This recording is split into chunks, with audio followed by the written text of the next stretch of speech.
Welcome. Well, you are at home with Jim and Joy, and you are an important part of our EWTN family. And we are delighted that you have welcomed us into your home. We certainly would love to hear from you. So please send us an email with a question or a comment to jimandjoy@EWTN.com. Well, this is Pro-Life Month, and EWTN is giving you beautiful coverage par excellence for the marches that will happen this week. So we have the March for Life that will happen on Friday, January 21st, and then Saturday, January 22nd, the Walk Life West Coast. Yeah. And then there's also LA March, right? And that's happening too. So One Life LA, which is important. So if you're not in any of those major areas, there's local marches that are happening all over the country. There's marches, and we did a march every year for many, many years. And 2 years ago, we stopped doing the march, and we go right to Planned Parenthood. Right. So we had like 500, 600 people right out in front of Planned Parenthood. Right. And for an hour-long prayer vigil and time of witness. So there's a variety of things that can be done, and I'm sure you can find out in your community. You can also go to March for Life, I think it's marchforlife.org, and they list local things that are happening. Yeah, so that's important. Now, today our guest again will be Janet Morana, who she is the executive director of Priests for Life. And you also see her here on EWTN, where she hosts the show Defending Life and Catholic Women, right? So yes. Catholic View for Women. So she does that with Teresa Tomeo. So and she was so informative yesterday just about how many things Priests for Life is doing, especially with myheartbeatsjustlikeyours.com, which is a great website and full of information for you. Yeah, and we mentioned the materials, the brochures, and so in that one brochure it has these beautiful images, 7, 8, 9, 10 weeks, and what's happening at those stages. At the bottom of it, just real quick. Since 1973, over 62 million abortions have been performed in the United States of America. God forgive us. It says 354,871 abortions were performed at Planned Parenthood, the nation's largest abortion provider. 20,000 women annually suffer abortion complications. 300 legal abortion clinics in 39 states were cited for health and safety violations. 15 states do not license or inspect abortion businesses. So as well as all the fetal development, what's going on, the beautiful images, you got facts here, this equips you to do the work of the pro-life ministry, to be a person of life. All together, we are a people of life to build a new culture of life. And Priests for Life, priestforlife.org, is right at the cutting edge of that movement to equip God's people for this time to bring an end to abortion and to bring us back to the sacredness and dignity of every human being. We'll be right back. Plenty more to come. Don't go away.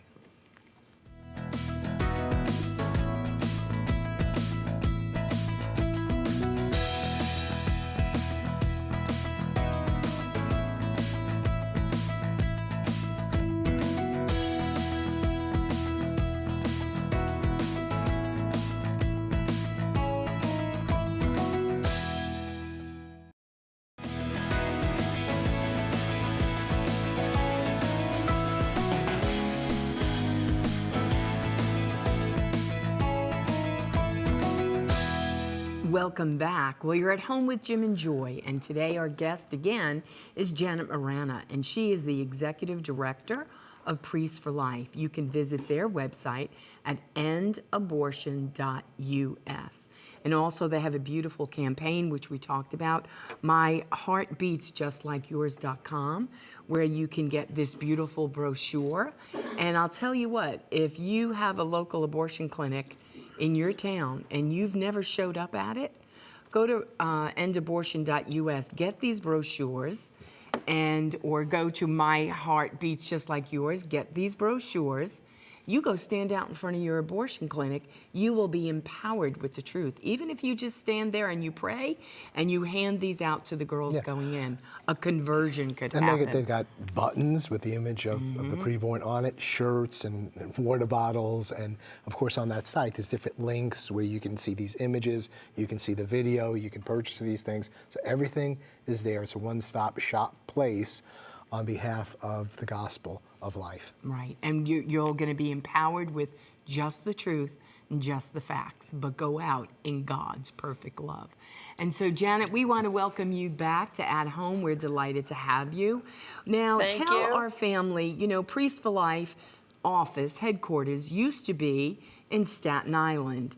And then a couple of years ago, they moved down to Florida. So tell our family about that move. Well, it was pretty amazing. We used to rent a building up in Staten Island, New York. And I remember, Jim, at one time you worked for us up there and used to travel up and visit with us. You came there too, Joy. Yeah. And, you know, the cost of working in New York has been becoming worse, you know, more and more and more. And we got to a juncture where it was time to either renew our lease or explore. And we explored. And we came down to Florida. I actually have family in this area. And we came to visit, and we found a beautiful building that we purchased. And that's where our studio here. We have a studio here, a TV and radio studio, 20,000 square foot building that we now own. So it was a better financial move for the ministry. We're in Brevard County. We're right by the Kennedy Space Center. We see rockets go off all the time. In fact, there's another one going up tomorrow. But it's a beautiful area. It's very conservative area here in Florida. We actually see pro-life billboards up. And here, Joy, they say, bless your heart. Yeah, isn't that a nice thing to say? It's a nice thing. People hold doors for you. They say, God bless you. We're just loving the atmosphere. We've been so embraced. We have a lot of volunteers stop by. And in snowbird season, of course, I want to invite our viewers, if you come to Florida in Brevard County, snowbirds, you're coming down, come to Priest for Life. We'd love to welcome you. Yeah. So it's been a real blessing. We have to thank our donors who assisted in this great move. But it's a great atmosphere to work in. It really is. Thank God. Janet, share with us, you know, so you shared the building and its footage and so on. And so people just might have the idea that, hey, this is where people are working, they're all at their desks, and that's all true. But what else happens in that building in terms of media or in terms of other things of getting the word out? Right. Well, like I'm speaking to you from our TV studio. Okay. So we now, first of all, we just historically filmed the Defending Life series for EWTN here at our building. Wow. And we just sent over the first episode for them to, view. So that's a milestone of a real improvement, because now the network doesn't have to have us come there, fly in, bring the set there. Wow. So we're excited about that. We have to thank Doug Keck and Peter Gagnon, who gave us this great opportunity to say, well, why don't you guys try doing the series there in your new TV studio? So historically, we just did that and delivered the very, very first show up to EWTN. So we're excited about that. And we have a radio studio. So Father Pavone and I do radio spots, interviews. In fact, I'll be in our radio studio tomorrow morning with Teresa Tomeo. She's having me on Catholic Connection. So it's a great blessing. We have a social media department. And so we have, it's called endabortion.tv, where we stream programming up there all throughout the day, and, important pro-life news and information.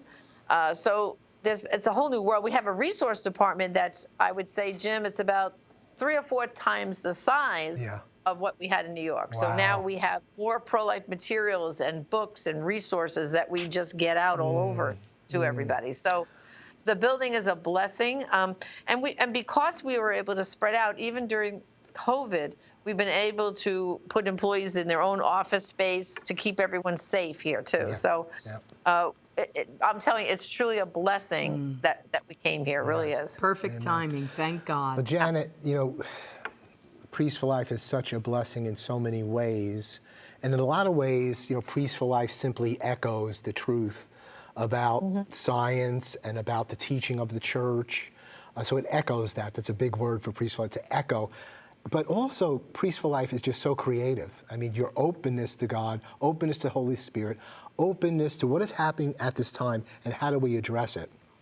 So share with us a number of other campaigns or projects that you have, and one that I was not familiar with at all. I see you're mentioning the Good Shepherd Project. What is that, and why is it necessary? What is it addressing?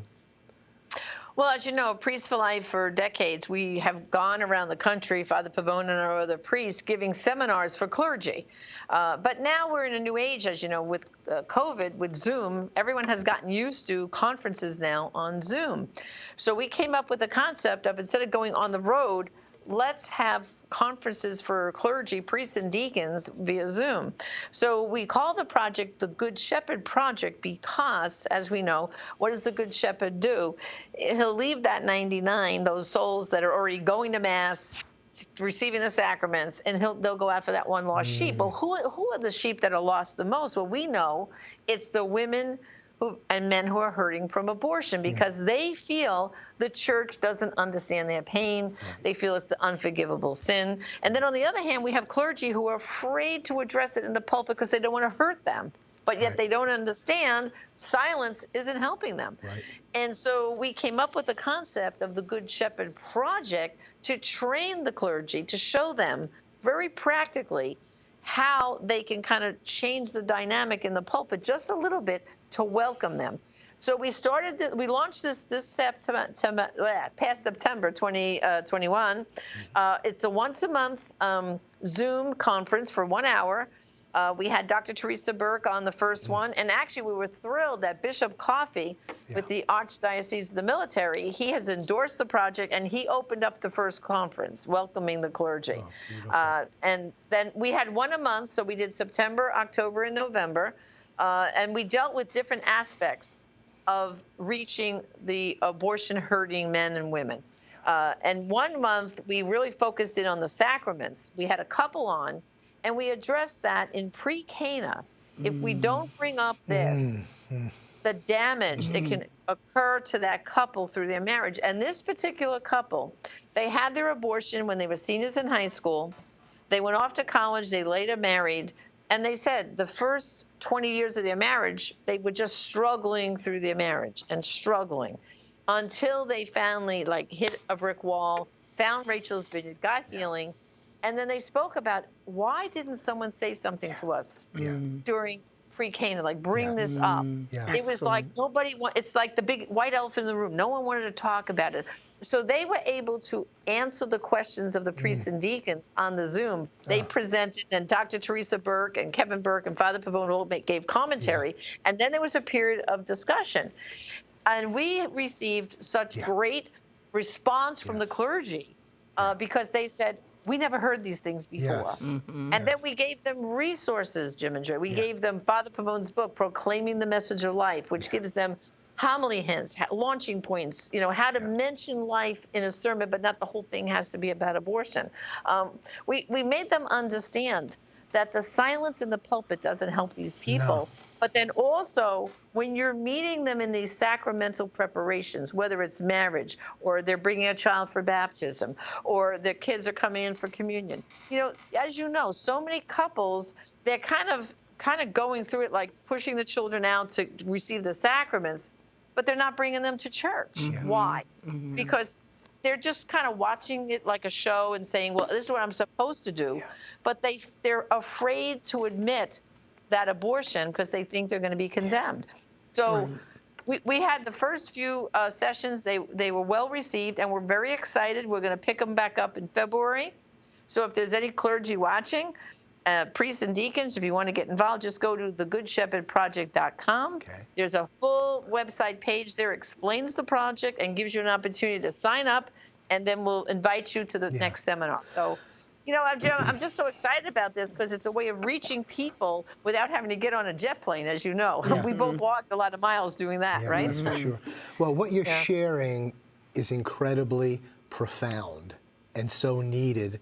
And I learned, in my time with Priests for Life, Joy and I have done premarital counseling for many, many years when I served as an Episcopal priest, and then even after that. And in talking with people from Priests for Life, especially Teresa Burke, it became very clear to me that in our forms that we would give to people as they came for premarital counseling, Teresa recommended, at some point you need to put into your form, have you ever suffered pregnancy loss? Have you ever suffered pregnancy? And we didn't do that for decades until she presented that concept. because of the reasons that you're saying, that this needs to be addressed, and we would do it individually. Hopefully they would say if they have experienced pregnancy loss, we wouldn't bring it up to the other one unless that was allowed by the one who's experienced a pregnancy loss. But yeah, living with this secret and going into a marriage when you've experienced, when you're post-abortive, a guy or a woman, the impact of that on the marriage, and you shared that to somebody. So very, very important. And so these people can be set free and come into this marriage in all honesty, beauty, forgiveness, and without that secret, without that burden. And Jen, let me ask you, when this Good Shepherd Project, are you speaking with clergy only, or seminarians, deacons, or all three groups, or what? Well, right now what we're doing is, on these initial ones, we invite priests and deacons together. Okay? Yeah. But our hope is, as we keep going onward, to expand it to seminarians. And then we actually got extra emails from lay people saying, can we get on the seminar? Yeah. So we see there's a need to have a separate seminar for lay people, because the ones for clergy, as you know, Jim, are really focusing in on where priests can talk and deacons among themselves and ask questions freely. I mean, when they were asking this post-abortive couple questions, it was very profound for the learning that was going on about, oh my goodness, like you said, the form, the very important phrase is there. You don't use the word abortion like you just said. You say, has there been any pregnancy loss? Pregnancy loss. That just kind of opens the door. Yeah. And most times they'll put their head down, the eyes will be down, or tears will come. And then there's something there that we have to deep down a little bit further.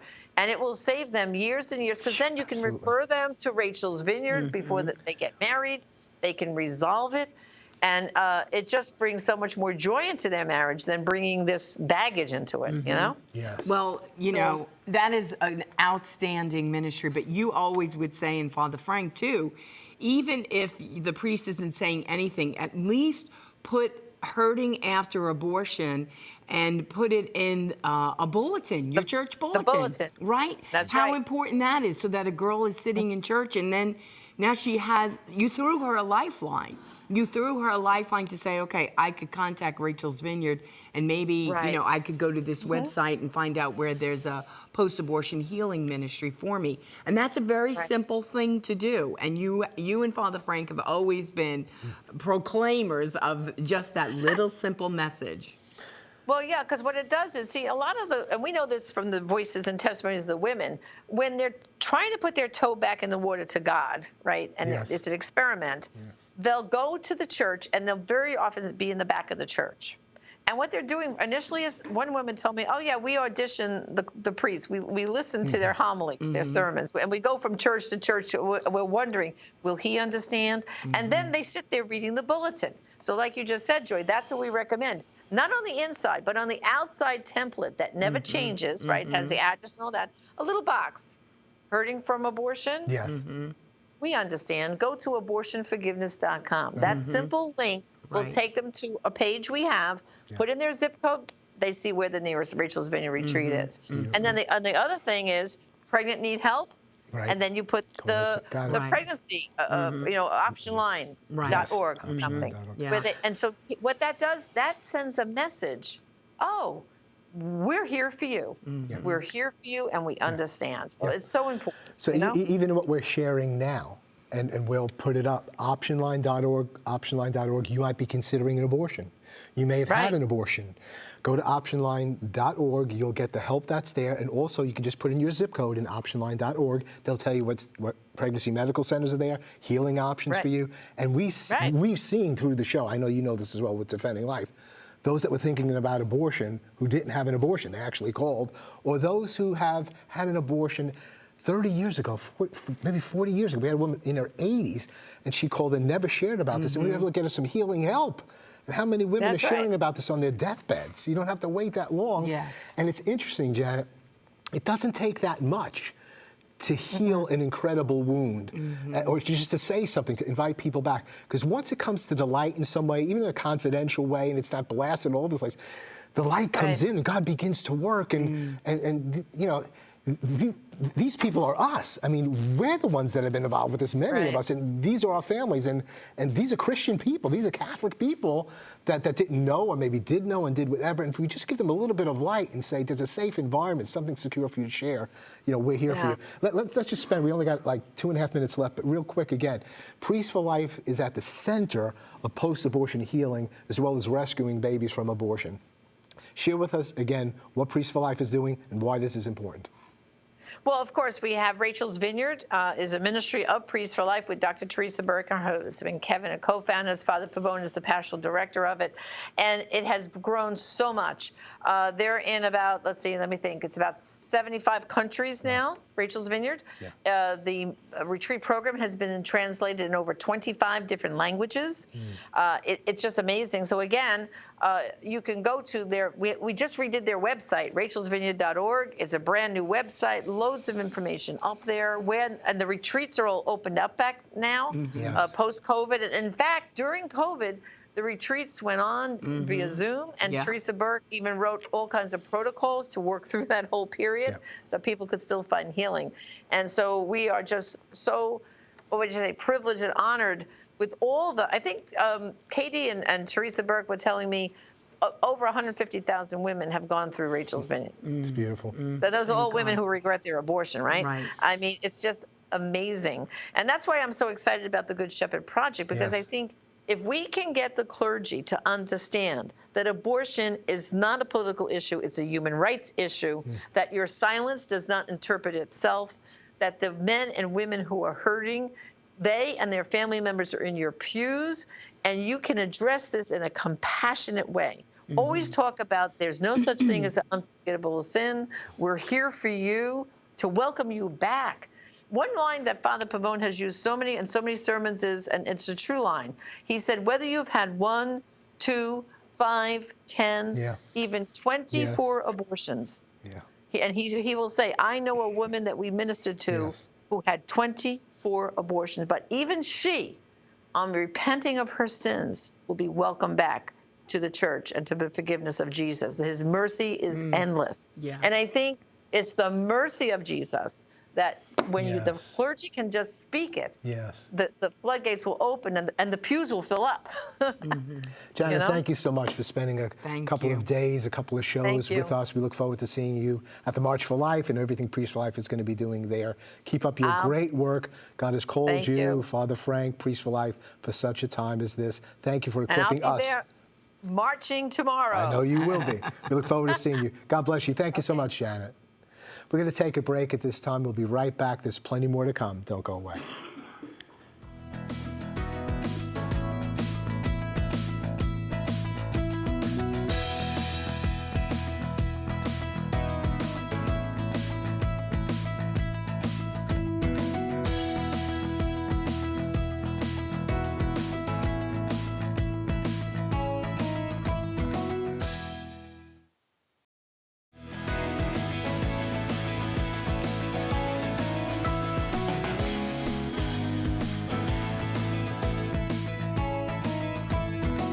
Welcome back. Well, we had a wonderful conversation with Janet Morana, who's the executive director at Priests for Life. And with their beautiful campaign, myheartbeatsjustlikeyours.com, please go to their website, or endabortion.us. One of the things that Janet was sharing about was the extravagant mercy and love of Jesus. No matter what you've done, whether you're a man or a woman or grandmother, a mother or a father, and you have participated in some way in an abortion in your past, there's hope, there's healing, there's reconciliation back to God and back to the church. So don't delay. Let this be the hour, the time that you choose to reach out to God and say, oh my God, have mercy on me, and he will heal your soul. As John Paul II would always say, those who've been most deeply involved in abortion, through God's healing, mercy, and grace, you will become one of the most eloquent spokespersons on behalf of life, because those who are forgiven much, they love much, and that comes across. They don't say to people, can't see however you would have an abortion when they've been involved in abortion. So we need to remember that. And God's raising up ministries to confront the evils of our very time. EWTN, Priests for Life, other ministries, religious orders, and you. I don't know how Janet said it exactly, but there's some abortions that only you can prevent or address. Only some healings that you can help to bring. The EWTN can't reach these people. Priests for Life doesn't reach them. It's you. God will give you the words to speak. And ministries like Priests for Life and EWTN are here to equip you for the work of the ministry. All together, we will build a new culture of life. And life, marriage, and the family will prevail. Keep it on EWTN. God bless you. God bless all of your loved ones. Be filled with hope and encouragement. Bye now.